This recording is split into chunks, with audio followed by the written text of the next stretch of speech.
মাটির ঘরে বিছানার উপরে বসে অনামিকা নিজের স্বামীর ছবিটিকে দেখতে দেখতে, এ কি আমার শহরের স্বামী? তুমি আমাকে বিয়ে করলে, 7 পাক ঘুরলে, আকাশে অরুন্ধতী তারা দেখিয়ে তুমি চিরকাল সঙ্গে থাকবে বললে। যদি তুমি আমার হাত না ছাড়তে, কারে বসে আমায় নিজের সঙ্গে করে নিয়ে যেতে, তাহলে এই গ্রামে বসে আমাকে এই কষ্টটা আজ দেখতে হতো না। সে কথা বলছিলই তখন সাবিত্রী দুধ নিয়ে আসে অনামিকার জন্য, আর তার কথাগুলো শুনে ফেলে। সে দরজার কাছেই দাঁড়িয়ে যায়। তোমার মা বাবা পণ চাইলেন, আমার মা বাবা বললেন তারা দেবেন, কিন্তু তোমরা বিশেষভাবে পণের কথা কিছু বলোইনি। তোমাদেরকে পরিষ্কারভাবে পণের কথা বলা উচিত ছিল না। তখন বলেছিলে শুধু আমার স্ত্রী চাই, আমাদের কাছে অনেক টাকা আছে, টাকার কি বা প্রয়োজন। যদি তখনই পরিষ্কার করে সব কথা বলে দিতে, তাহলে আজ আমার শহরের স্বামীর ওপরে আমার কতই না গর্ব হতো। তার এসব কথা সাবিত্রী শুনে মনে মনে বলে, এখানে আমার মেয়েটা বসে বসে স্বামীর কথা ভাবছে যে তাকে বিয়ে তো করলো আর ছেড়ে চলে গেল। তার কষ্ট হচ্ছে মনে। সে জানে তো তার বাবা টাকার জন্য কার কার পা না ধরেছে। শহরের জামাই এ কথাটা জানলে ভালো হতো, তাহলে তো সব কষ্টটাই শেষ হয়ে যেত। একথা ভেবে দুধের গ্লাসটা নিয়ে সেখান থেকে সে চলে যায়। ওদিকে শহরের লনে বসে প্রসাদ গান শুনছিল। রমেশ এসে গানটা বন্ধ করে দেয়। কি হয়েছে বাবা হঠাৎ করে? বাবা, আমার একটা সাহায্যের প্রয়োজন। নিশ্চয়ই বাবা, বলো কি সাহায্য চাই তোমার? আমি কিছু টাকা দেব, সেই টাকা নিয়ে গিয়ে তুমি অনামিকার বাবাকে দিয়ে এসো। বলো যে অনামিকা যেন সেই টাকাটা একটা ভালো দিন দেখে মাকে যেন দেয়, আর টাকা দেওয়ার পরে যেন অনামিকা এখান থেকে চলে যায়। কিন্তু যে বাবা, তোর মা আগে থেকে আভাস পেয়েছে যে আমরা এই কথাই ভাবছি, তাই আমাকে হাউস অ্যারেস্ট করে রেখেছে। তার সাথে যদি কথা বলার থাকে তাহলে বাড়ি থেকেই করতে হবে, আর তোমার মা সব কথা শুনবে, এই কথাটা মনে রেখো। তাও বাবা, আমাদের কাছে তো অনেক টাকা, যারাই আমাদের বাড়িতে আসে তাদেরকে আমরা দান করি, তাহলে এভাবে পনাপনি নিয়ে আমাদের মধ্যে ঝগড়াঝাটি কেন হচ্ছে বাবা? এ কথা হচ্ছিলই ততক্ষণে সারদা সেখানে এসে পড়ে। তোমার বাবা কি বা উত্তর দেবে রমেশ, আমি দিচ্ছি তো। তুমি কখন এলে সারদা? আমি তখন এসেছিলাম যখন ছেলে টাকা নিয়ে তোমাকে দিচ্ছিল। তোমাদের সব কথা আমি শুনে ফেলেছি। তুমি যখন সব কথা শুনেই ফেলেছ, তাহলে নিজের ছেলের প্রশ্নের উত্তর দাও। আমাদের কাছে যখন এত টাকা আছে, তাহলে এভাবে পনাপনের জন্য অন্যকে কষ্ট দেওয়া কেন? যখন আমার বলার হবে আমি ঠিক বলবো। এখন ওই ঘরে গিয়ে চুপটি করে বসে অফিসের কাজকর্ম করো। যাও বাবা, যাও। ঠিক আছে মা। এভাবে বলে রমেশ বিশেষ কিছু আর না বলে সেখান থেকে চলে যায়। অনামিকা যখন নিজের স্বামীর ছবি দেখতে দেখতে এই কথা বলছিলই, ঠিক সেই সময় একটা বিমানের শব্দ শুনতে পায়। সে বাড়ির ভেতর থেকে ছুটতে বাইরে এসে ওই বিমানটিকে আকাশে দেখতে লাগে। ও এরোপ্লেনের ড্রাইভার স্যার, এরোপ্লেনটাকে আমার বাড়ির সামনে একটু থামান না, আমিও আপনার সাথে যেতে চাই। আপনি আমাকে আমার স্বামীর বাড়ির সামনে নামিয়ে দেবেন। এবার আপনি আমাদের মিলন করাতে পারেন, আপনার অনেক পুণ্য হবে গো। এভাবে এরোপ্লেনটিকে দেখতে দেখতে সে নিজের জায়গা থেকে এগিয়ে যেতে লাগে। তারপর কিছুক্ষণ পরে দুঃখিত হয়ে, মাথায় সিঁদুর পরিয়ে 3 সপ্তাহ কেটে গেছে। 7 জন্মের জন্য 7 পাকে আমরা ঘুরেছি। মনে হচ্ছে এটাই আমার জীবন, সারা জীবনটা বাপের বাড়িতেই কাটবে। কিন্তু আমার যে আমার শহরের স্বামীকেই চাই। আমি চাই যেন কেউ আমাকে আমার শহরের স্বামীর কাছে একটু ছেড়ে আসে, কিন্তু কে নিয়ে যাবে? একথা ভাবছিলই ততক্ষণে বাবা রমন যে বাইরে গেছিলেন তিনি ফিরে আসেন। কি হয়েছে মা, এভাবে বাইরে দাঁড়িয়ে কেন? এই এরোপ্লেনে বসে আমার শহরের স্বামী যাচ্ছেন যে, তাই ওনাকে বাই বলতে এসেছিলাম। ওনাকে দেখলাম, বাই বললাম, এবার আমি নিশ্চিন্তে ঘরে যেতে পারবো। যা মা, ঘরের ভেতরে যা। এভাবে বলাতে অনামিকার কোনো উত্তর না দিয়ে রাগারাগি না করেই চুপচাপ ঘরের ভেতরে চলে যায়। হ্যাঁ গো, যখন ছেলে জিজ্ঞাসা করছিল তুমি বললে না কেন যদি পণ না নিতাম তাহলে তারা ছেলে নিয়ে উল্টোপাল্টা ভাবতো, এই কথাটা তাকে বুঝিয়ে বললে না কেন? বলবো ভাবছিলামই, ততক্ষণে তুমি এসে পড়লে। তুমি বললে ভালো হবে। আমি কি করে বলবো? তুমি ছেলেকে গিয়ে বলো না যখন সে বিশ্রাম করবে, আর মনে থাকে যেন সে আমাকে ভুল না বোঝে। ঠিক আছে সারদা, আমি ছেলেকে বুঝিয়ে বলবো। তুমি নিজের কাজ করোগে। এ কথা বলে সারদা সেখান থেকে চলে যায়। ওদিকে সাবিত্রীর বাড়িতে সাবিত্রী দেখে তার স্বামী রমন বাড়ি ফিরেছে। তাকে দেখে সে বলে, হ্যাঁ গো, যে কাজের জন্য গেছিলে কি হলো? আমি জিজ্ঞাসা করেছি সাবিত্রী, কিন্তু যাকে জিজ্ঞাসা করছি সে বলছে আরো 2-3 মাসের জন্য অপেক্ষা করতে। কি বলছো গো, আরো 2-3 মাস সময় লাগবে? এদিকে আমাদের মেয়ে, সে কষ্ট পাচ্ছে। এ কথা বলে সাবিত্রীও দুঃখ পেয়ে ঘরের ভেতরে চলে যায়। তখন একদিন রমন পণের টাকা নেওয়ার জন্য বাড়ির বাইরে যায়। সাবিত্রী কাজের জন্য বেরোয়। সেই তরুণ অনামিকা কিছু জামাকাপড় নিজের ব্যাগে রেখে সে ব্যাগটা মাথায় করে নিয়ে সোজা গ্রামের বাস স্ট্যান্ডে চলে যায়। আমাকে ক্ষমা করো বাবা, আমি জানি কোনোভাবেই তুমি আমাকে গ্রাম থেকে শহরে পাঠাতে পারবে না। তাই জন্য তোমাদেরকে কিছু না জানিয়ে আমি আমার বাড়ি থেকে সোজা শহরের স্বামীর কাছে যাচ্ছি। আমি সেখানে গিয়ে নিজের শাশুড়ির মাকে মানাবো, আর শ্বশুর মশাইয়ের কাছে গিয়ে সোজা তার দুটো পা ধরে নেব। একথা ভাবতে ভাবতে সে বাস স্ট্যান্ডের দিকে এগিয়ে যেতে লাগে। ঠিক তখনই সে একটি বাস দেখতে পায়। সেই বাসটি শহরের দিকেই যাবে। তারপর মাথায় বাক্সটা নিয়ে অনামিকা শহরে পৌঁছে যায়। আর শহরে নেমে সে চারিদিকে দেখতে লাগে। ওরে বাবা, যেদিকেই দেখো বড় বড় বাস, কার, বাইক, অটো রাস্তা দিয়ে ছুটছে। এবার আমি কলোনি কি করে পৌঁছবো? একথা ভাবছিলই ততক্ষণে একটি অটোওয়ালা অনামিকার কাছে এসে থামে। কোথায় যাবে দিদি? তুমি আমাকে আমার স্বামীর কলোনিতে নিয়ে চলো।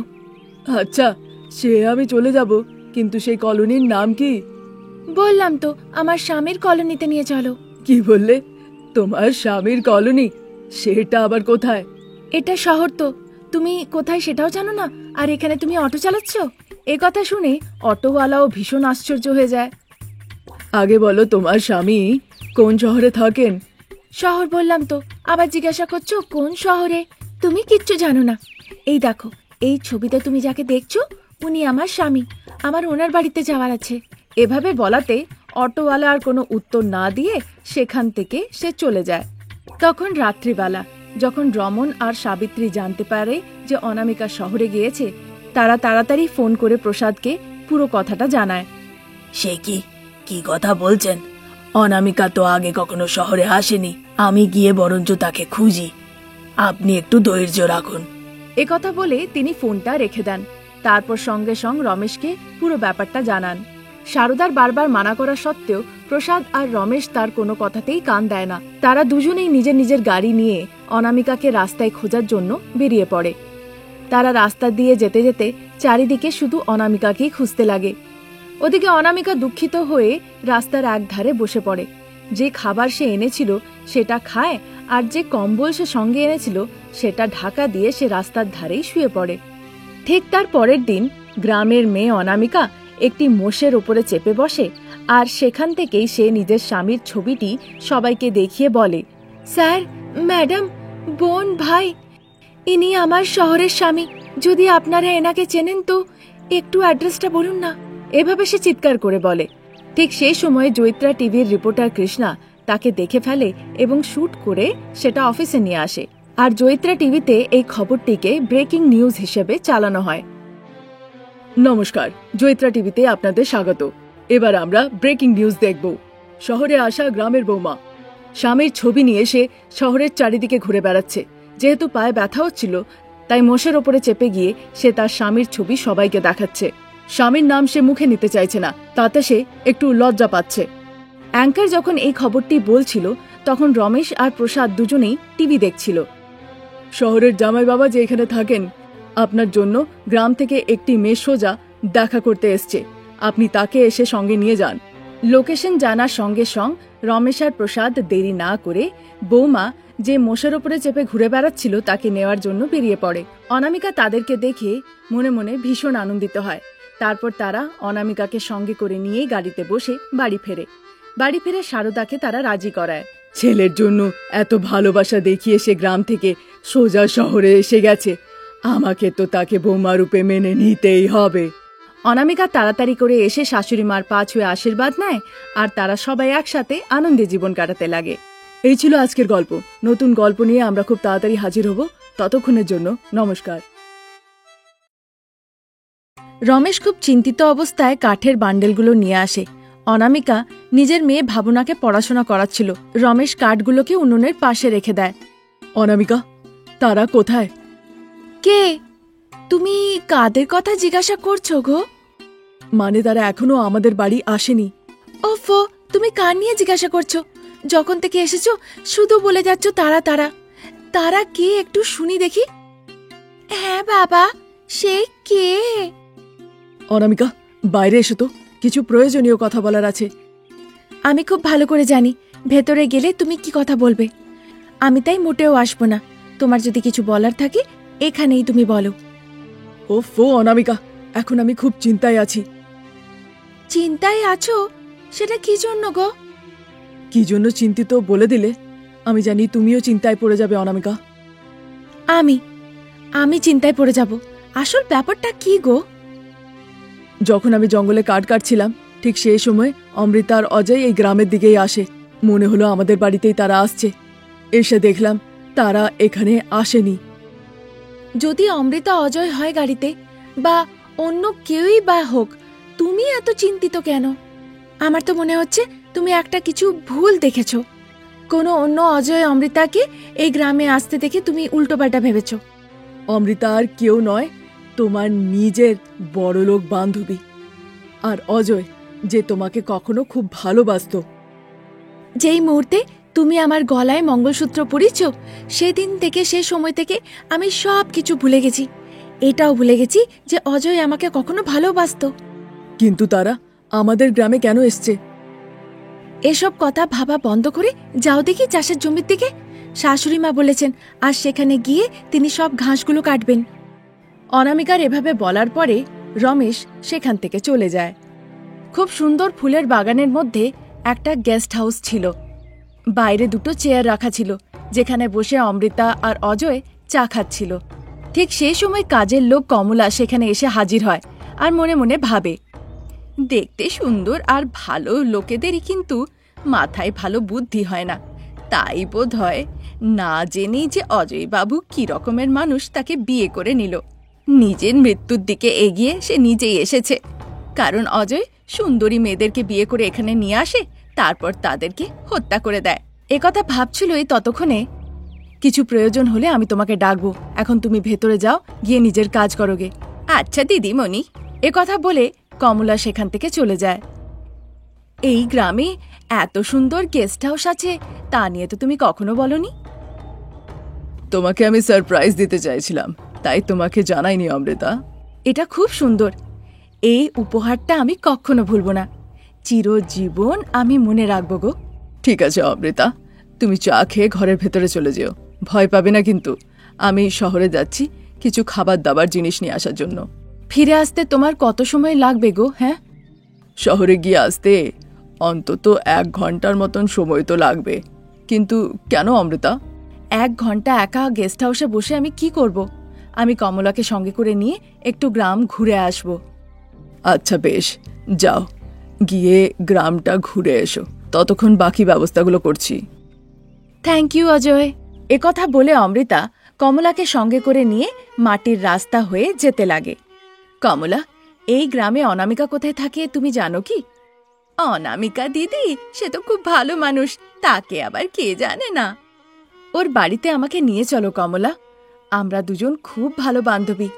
অনেকদিন তাকে দেখিনি, আর ওর বাড়িটা আমি ভুলেও গেছি। এসো দিদিমণি, আমি দেখাচ্ছি। কমলা অমৃতাকে সঙ্গে করে নিয়ে মাটির রাস্তা হয়ে অনামিকার বাড়ি যেতে লাগে। ঠিক সেই সময় অজয় নিজের বাড়ির পেছনে একটা গাড্ডা কেটে রাখছিল। এই অমৃতা যে আমার উপরে ভরসা করেছে, আর এ 6তম মহিলা যার সাথে আমি বিশ্বাসঘাতকতা করব। আজ রাতেই সব সম্পত্তি আমি আমার নামে লিখিয়ে তাকে সোজা উপরে পাঠিয়ে দেব। একথা ভাবতে ভাবতে সে খাল কাটছিল, আর ওদিকে কমলা অমৃতাকে সঙ্গে করে নিয়ে সোজা অনামিকার বাড়িতে চলে যায়। অনামিকা নিজের বড়লোক বান্ধবী অমৃতাকে দেখে চিনে ফেলে। অমৃতা দিদি, তুমি অনামিকা দিদিকে খুঁজছিলে না? ইনিই অনামিকা। ঠিক আছে কমলা, তুমি বলছিলে না বাড়িতে কিছু কাজ আছে, যাও করে ফিরে এসো। ততক্ষণ আমি অনামিকার সাথে গল্প করি, কেমন? আচ্ছা দিদিমণি, যেমনটা আপনি বলবেন। এ কথা বলে কমলা সেখান থেকে চলে যায়। আরে, এভাবেই আমি দাঁড়িয়ে থাকবো নাকি অনামিকা? বসার জন্য একটা চেয়ার তো দে আমাকে। আমরা খুব গরিব তো, তাই বসার জন্য চেয়ার নেই। মাটিতে মাদুর বিছিয়ে বসি আমরা। বসবি কি তাহলে? চল। ছি, আমি মাদুরে বসবো কেন? আমি তোর বড়লোক বান্ধবী অনামিকা। তাই বুঝি? এতে মহান কি কথা? আয়, ভেতরে এসে বস। তার প্রয়োজন নেই, আমরা উঠোনে গিয়ে ফুলের বাগানের মধ্যে গিয়ে বসবো। অমৃতা বলছিলই ততক্ষণে শারদা এসে পড়ে। বৌমা, এই মেয়েটি কে? অমৃতা আমার বন্ধু মা। যা তা বান্ধবী নই, বড়লোক বান্ধবী। বাগানে গিয়ে বসে গল্পগুজব করো বৌমা, আমি নাতনির কাছে আছি। চলো, তোমার শাশুড়িতে অনুমতি দিয়ে দিয়েছে, আমরা বাগানে বসে গল্পগুজব করি গে। মা, সে আসছে না যে। আমি গরুদের জন্য সবুজ সবুজ ঘাস নিয়ে আসছি। যেই ছেলে আসবে আমি তাকে তোমার কাছে পাঠিয়ে দেব। ততক্ষণে অমৃতা দেরি না করে অনামিকার হাত ধরে টেনে তাকে বাগানের দিকে নিয়ে যেতে লাগে। ওদিকে রমেশ সবুজ ঘাসের গোছা মাথায় নিয়ে হেঁটে হেঁটে বাড়ির দিকে আসছিল। এর আগে কখনো হয়নি, প্রথমবার অজয় আর অমৃতা একসাথে এই গ্রামে এসেছে। কার বাড়িতে এসেছে, আর তারা এখানে কি কাজের জন্যেই বা এসেছে? এসব প্রশ্নের উত্তর আমাকে কে খুঁজে দিতে সাহায্য করবে? এটাও কি হতে পারে যে অজয় অনামিকার জন্য কোনো একটা বিপদ এনে তার সামনে রাখবে? একথা ভাবতে ভাবতে সে বাড়ির দিকে হেঁটে আসছিল। ওদিকে উঠোনে ফুলের বাগানের মধ্যে বসে অমৃতা আর অনামিকা গল্পগুজব করছিল। গরিব ছেলে রমেশকে বিয়ে করার পরে অনামিকা, তোর জীবন কেমন কাটছে রে? খুব আনন্দে কাটছে রে। আমাকে দেখেও কি তুই বুঝতে পারছিস না অমৃতা? আমার শ্বশুর শাশুড়ি কুলির কাজ করেন, আমার স্বামী চাষের জমিতে চাষির কাজ করেন, আর যা হয় তা দিয়ে আমাকে ভালো করে রাখেন। যতখানি অজয় ভালোবাসা দেখেছিল তার থেকেও কি বেশি ভালোবাসা পাচ্ছিস? হ্যাঁ অমৃতা, তার থেকেও অনেক বেশি ভালোবাসা। অজয়ের সাথে তো তোর বিয়ে হয়েছে, সে কি তোকে স্বামীর ভালোবাসা দিচ্ছে? স্বামীর ভালোবাসা? সেটা কি হয় অনামিকা? নুন লঙ্কা ভাত হোক, আচার দিয়ে ভাত হোক, বা চিকেন মাটন মাছ যাই হোক না কেন, আগে উনি আমাকে নিজের হাতে খাইয়ে দেন। সে যতই বাড়ি দেরি করে আসুক না কেন, আমরা একসাথেই খাবার খাই। চাষের জমিতে ঘাসের মধ্যে যখনই কোনো ফুল ফোটে সেটা এনে সে আমার চুলে লাগিয়ে দেয়। মাথা ব্যথা হলে সে ঝন্ডু বাম লাগিয়ে দেয়। যদি কখনো জ্বর হয় তাহলে নিজে না ঘুমিয়ে সারা রাত আমার মাথায় জলপটি করে। অমৃতা এসব কথা চুপচাপ শুনছিল। তখনই রমেশ ঘাসের একটা বান্ডেল নিয়ে বাড়ি ফেরে। শারদা তাকে বলে যে অনামিকার এক বান্ধবী এসেছে। এ খবরটা পেতেই রমেশ দেওয়ালের পেছনে লুকিয়ে যায় আর সেখান থেকে দেখে তাদের দুজনের মধ্যে কি গল্পগুজব হচ্ছে। ঠিক সেই সময় ওদিকে অজয় যে গেস্ট হাউসে ছিল তার ফোনটা বেজে ওঠে। যতই রাত হোক না কেন, আজ রাতে অমৃতাকে আমাকে মারতেই হবে। এভাবে সে ফোনে কথাটা বলে, কিন্তু সেই রাতে অমৃতা অনামিকার বাড়িতেই ঘুমিয়ে পড়ে। তুই খুব ভাগ্যবান রে অনামিকা, আজ পর্যন্ত আমি এই স্বামীর ভালোবাসা কখনো পাইনি। এবার অজয়ের কাছে গিয়ে চাইতে হবে। কথাটা বলে অমৃতা সেখানেই ঘুমিয়ে পড়ে। পরের দিন অনামিকার বাড়িতে এসে কমলা অমৃতাকে অজয়ের সব সত্যি কথা খুলে বলে। অমৃতা তার কথাই বিশ্বাসই করতে পারে না। আপনাকে বিশ্বাস করতে হবে, তাই তো কাল রাতে এখান থেকে আপনাকে আর বাড়ি পাঠানো হয়নি।